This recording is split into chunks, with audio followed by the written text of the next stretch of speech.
ओला dock YouTube channel को subscribe करें और बेल आइकॉन को दबाना मत भूलें। अस्सलाम वालेकुम, मेरा नाम डॉक्टर अहमद अली है और मैं एक थोरेसिक सर्जन हूँ। मैंने college of physician and surgeon Pakistan से FCPS की डिग्री हासिल की है थोरेसिक सर्जरी में, जिसको उर्फ़ आम में चेस्ट सर्जरी भी कहा जाता है। और मैं अब as a consultant thoracic surgeon services hospital Lahore के अंदर अपनी खिदमात सर अंजाम दे रहा हूँ। थोरेसिक सर्जरी के बारे में लोगों को अवेयरनेस बहुत कम है। इवन हमारे कोलीग्स भी हमारे से कई दफ़ा ये बात पूछते हैं कि डॉक्टर साहब आप लोग थोरेसिक सर्जन तो हैं लेकिन आप लोग करते क्या हैं। तो इस बारे में एक आगाही वीडियो बनाने का सोचा कि लोगों को, मरीज़ों को और अपने कोलीग डॉक्टर्स को इस बारे में इंफॉर्मेशन दी जाए कि हम लोग जो हैं कौन कौन से केसेस हैं जो थोरेसिक सर्जरी की स्कोप में आते हैं। अब जिस तरह के नाम से जाहिर है कि थोरेसिक सर्जरी है तो ज़ाहिर बात है चेस्ट की सर्जरी होगी। चेस्ट के रिलेटेड सारी डिजीज़ जो कि सर्जरी के थ्रू ट्रीट की जाती हैं वो थोरेसिक सर्जरी के स्कोप में है। पाकिस्तान के टॉप डॉक्टर्स के साथ अपॉइंटमेंट बुक करें, वो भी पेशेंट फीडबैक देखते हुए। लाखों लोगों की तरह पाकिस्तान के सबसे बड़े डॉक्टर नेटवर्क का फायदा उठाएं और आज ही ओला डॉक ऐप डाउनलोड करें। ओला डॉक, डॉक्टर का अपॉइंटमेंट आसानी से। इसके बाद कुछ और एक्सेसरी पार्ट्स भी हैं जो थोरेसिक सर्जन डील करते हैं, जिसमें कुछ पोर्शन नेक का भी आ जाता है और कुछ पोर्शन अपर एब्डोमेन का भी आ जाता है। अब मैं स्टार्ट करूंगा चेस्ट की डिजीज़ से। चेस्ट की डिजीज़ में तीनों तरह की डिजीज़ आती हैं। इन्फ्लेमेटरी डिजीज़ भी आ जाती हैं, ट्यूमर रिलेटेड डिजीज़ भी आ जाती हैं और तीसरे नंबर पर ट्रॉमा भी आ जाता है। इन्फ्लेमेटरी डिजीज़ जो कि हमारे मुल्क में बहुत कॉमन है और जिसमें सरफहरिस्त जो है वो टीबी है। टीबी से जब ट्रीटमेंट फेलियर होता है और किसी का इलाज ट्रीटमेंट के ज़रिए, दवाइयों के ज़रिए नहीं किया जाता तो उनकी सर्जरी इंडिकेट हो जाती है। लंग जो है वो गल चुका होता है, ख़राब हो चुका होता है, या फिर फेफड़ों से पानी जो है वो प्लूरल स्पेस में आ चुका होता है, या वो पीप पड़ के एम्पाइमा की सूरत इख्तियार कर चुका होता है। तो ऐसी सारी डिजीज़ को सर्जिकली थोरेसिक सर्जन डील करते हैं। नमूनिया या फिर हाइड्रेटेड सिस्ट या फिर कोई और ऐसी बीमारी जिसने फेफड़ों को मुतासिर किया है और उसमें सर्जरी करने का नौबत आई है, तो ये सारे जो ऑपरेशंस हैं ये थोरेसिक सर्जन करते हैं। छाती में इसके अलावा इन्फ्लेमेटरी डिजीज़ में मीडियस्टाइनम के अंदर किसी के अगर ट्यूबरकुलोसिस है तो वो थोरेसिक सर्जरी के स्कोप में आता है।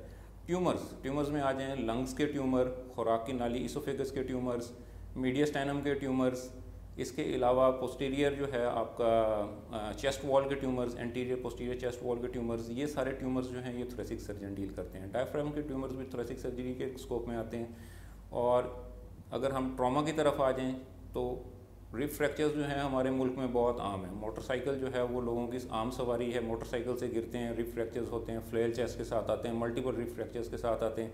तो ऐसे सारे फ्रैक्चर्स को थोरेसिक सर्जरी में जो है वो फिक्स कर दिया जाता है, प्लेटिंग लगा के उसको इंटरनल फिक्स कर दिया जाता है और उसकी जो है मुकम्मल जो है वो सर्जरी की जाती है।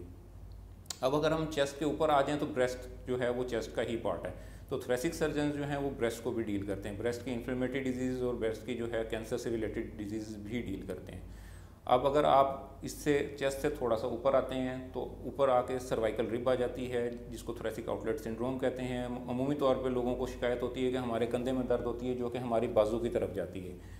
ये साइंस हैं थोरेसिक आउटलेट सिंड्रोम के। इसका ट्रीटमेंट जो है सर्जिकली थोरेसिक सर्जरी वाले करते हैं। अब किसी का बहुत बड़ा गिलड़ हो गया है जो कई सालों से है, जो उन्होंने ट्रीट नहीं कराया, और अब ऐसी नौबत आई है कि वो गिलड़ छाती के अंदर चला गया है और उनको सांस लेने में और खुराक खाने में दिक्कत होती है, तो ऐसे गिलड़ की सर्जरी भी थोरेसिक सर्जरी के स्कोप में आती है। सांस की नाली में मसाइल हैं किसी के कि सांस नहीं लिया जाता या सांस की नाली की तंगी हो गई है, तो ये भी थोरेसिक सर्जरी के स्कोप में आता है। इसोफेगस जो खुराक की नाली है, इसका मसला बहुत आम है लोगों में। खुराक की नाली के मसले की वजह से लोगों को निगलने में दिक्कत होती है और समटाइम्स कुछ पेशेंट्स होते हैं जिनको कैंसर डायग्नोज हुआ होता है खुराक की नाली का, तो वो डिजीज़ भी थोरेसिक सर्जरी के स्कोप में आती हैं। अब अगर हम नेक से और चेस्ट से नीचे आ जाएं तो डायफ्राम जो पर्दा पेट को और आपकी छाती को अलग करता है, उसकी बीमारियां थोरेसिक सर्जरी की स्कोप में आती हैं। उसमें इवेंट्रेशन ऑफ डायफ्राम भी हो सकता है, डायफ्राम का हर्निया भी हो सकता है, हाइटल हर्निया भी हो सकता है, मॉर्गेगनीज हर्निया भी हो सकता है। इवन एक्सीडेंट के बाद डायफ्राम के रप्चर होने का भी जो प्रॉब्लम है वो भी थोरेसिक सर्जरी के स्कोप में आता है। अब थोरेसिक सर्जरी जो है वो इतनी वास्ट फील्ड है कि उसमें कुछ पोर्शन नेक का आ गया, कंप्लीट चेस्ट आ गई और एब्डोमेन आ गया। चेस्ट में जितनी भी डिजीज़ हैं अदर देन हार्ट और ग्रेट वेसल्स, वो सारी की सारी थोरेसिक सर्जरी के स्कोप में आती हैं।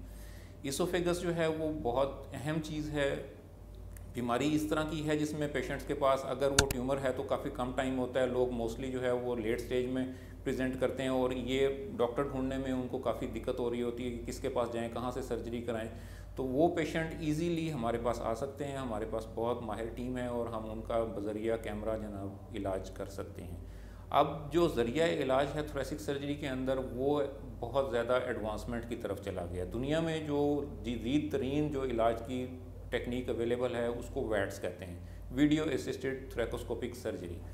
इसको आम तौर पे लोग कैमरे वाला ऑपरेशन कहते हैं। थोरेसिक सर्जरी पाकिस्तान में वैट्स की लेवल पे पहुंच चुकी है, इवन यूनिपोर्टल वैट्स हो रही है। स्मॉल एक छोटे से कट से पूरा ऑपरेशन किया जाता है और उससे ही सारी जो है वो बीमारी का इलाज किया जाता है। हमारे पास अल्हम्दुलिल्लाह वैट्स की सहूलत मौजूद है और सारे ऑपरेशन जो हैं वो वैट्स के थ्रू किए जा रहे हैं। तो आप में से जो भी साहिबान अपने किसी अजीज़ के लिए हमसे हेल्प चाहते हों और हमारे पास आना चाहें तो वो ओलाडॉक के फ़ोरम से हमारे साथ रब्ता कर सकते हैं और हम पूरी कोशिश करेंगे कि उनकी बीमारी का बतरीके एहसन इलाज करें। Thank you.